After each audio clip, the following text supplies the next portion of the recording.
Tanner here, and today I'm going to be reading a book called Ida Always, and it's by Caron Levis and Charles Santoso.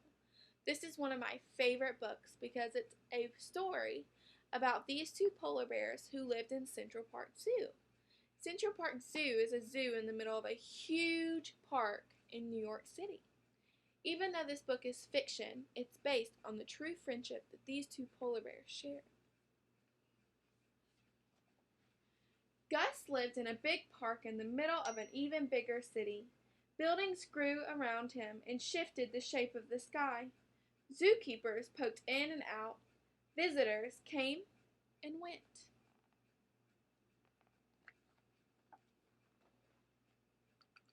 But every morning when keys clicked, shoes clacked, Gus crawled out of his cave and spent his day with Ida.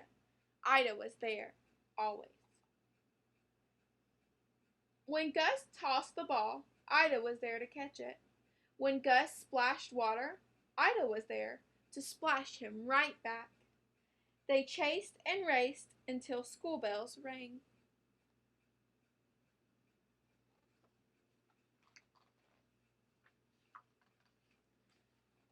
Then the two friends flopped onto their favorite rock while the city pulsed around them. I wish we could see it, Gus sighed. You don't have to see it to feel it, said Ida. Listen.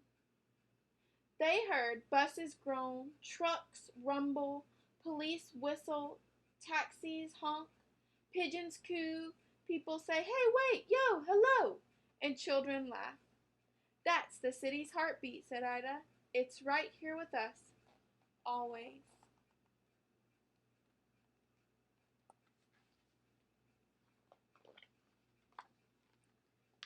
When the sky grew dark, Gus and Ida waved good night and crawled off to their caves.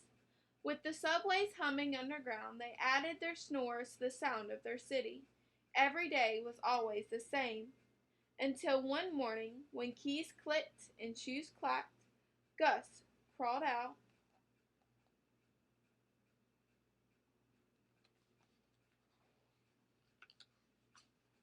But Ida wasn't there. Gus lumbered to Ida's cave. He heard her breathing, coughing, snoring, sleeping. He sat in their sunniest spot and waited. The coffee carts ground their beans, and the squirrels squabbled over crumbs. Visitors shuffled in. Keepers bustled about. Ida had never slept so late. Snow monkeys and taxicabs screeched. Ice cream trucks jingled. Still, Ida didn't come.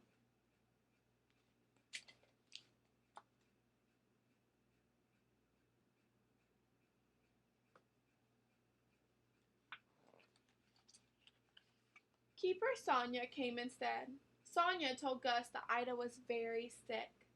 Usually there is a way to make a sick bear better, but this time was different. Ida wouldn't hurt, but she would get tired and too weak to swim and play. Then, one day, when her body stopped working, Ida would die. Sonia's voice was soft.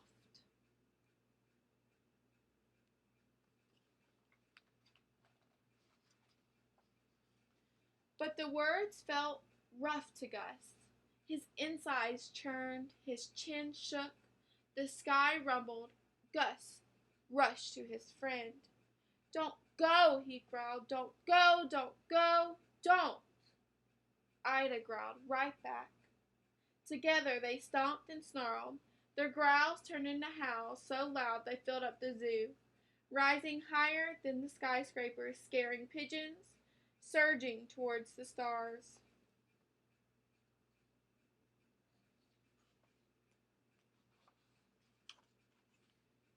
And then they stopped. Two friends folded into one shadow and slumped quietly on the rocks. Two bare noses sniffled, two bare breaths panted, two bare hearts echoed each other's beat.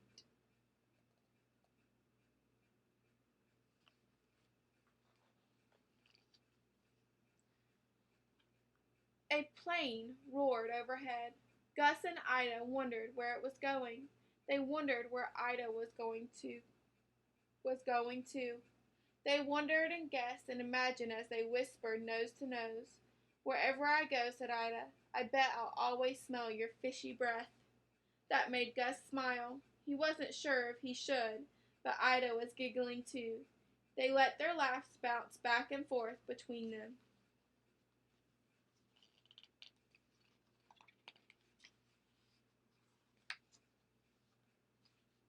From then on, Ida spent most days in her cave. She slept a lot, but she didn't hurt. The keepers took good care of her. And Gus helped. He gathered her favorite toys and fishy treats. He brought her visitors notes.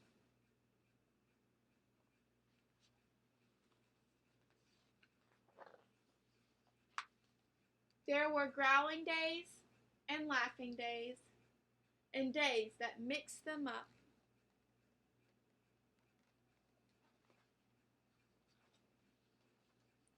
Sometimes Ida needed a moment alone, and sometimes Gus did too.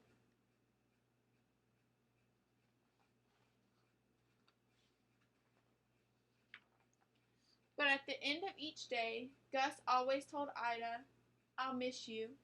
And Ida always told Gus, "I'll miss you too."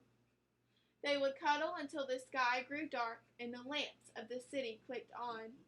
They would wave good night 1,000 times, then wave a few times more.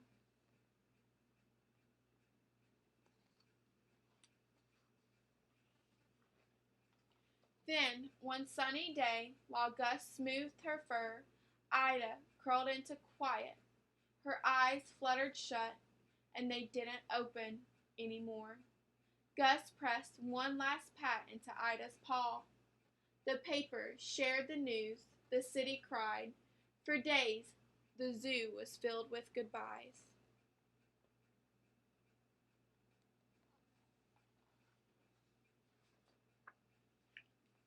Now, when keys click and shoes clack, Gus crawls out of his cave knowing Ida won't be there. He dives and swims alone, and he eats his lunch with Sonia. Then they roll Ida's favorite yellow ball.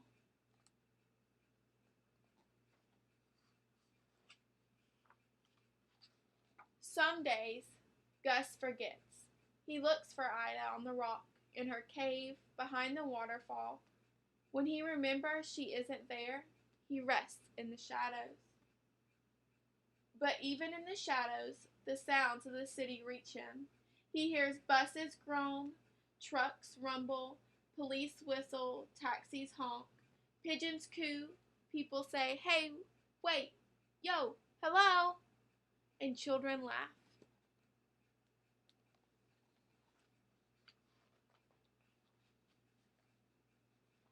Gus smiles.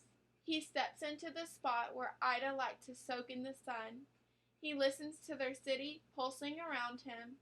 He remembers that Ida said, "You don't have to see it to feel it." The sidewalks tap and the streets hum. Gus's heart beats.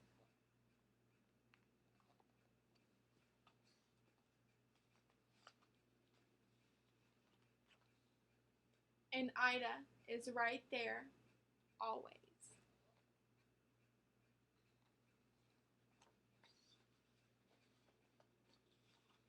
So I'm going to read you the author's note on this one.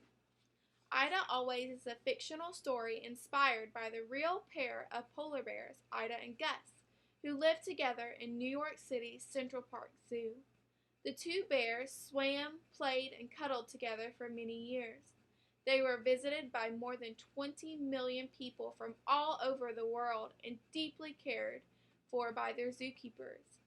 By the time Ida became ill and died in 2011, she had created many wonderful memories for friends to remember her by. And when Gus died 2 years later, friends cherished their many memories of him too. While I was working on this story, I visited Gus. He sat on a large rock, surrounded by the city skyline, with his head tilted towards the sun. Like other loved ones who have passed away, Gus and Ida will be with me always. CL. I hope you enjoyed our read aloud today, and I will see y'all later. Bye, guys.